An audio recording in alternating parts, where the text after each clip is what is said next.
చనిపోవడం కాదు, చంపేశావు. ఇప్పుడు కూడా ఈ విషయం నీకు తెలియకపోతే ఈ అమ్మని ఎక్కడ అనాథ శవంలా పడేస్తావని చెప్తున్నా. వెళ్ళా.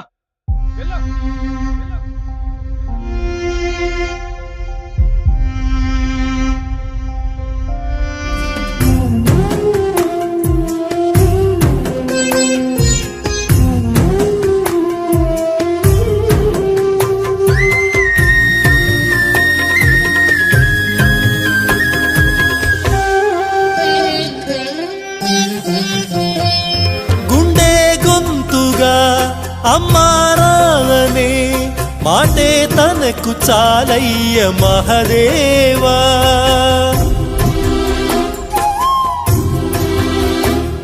తానే నేస్తమై తోడై పెంచిన తల్లి కొడుకునో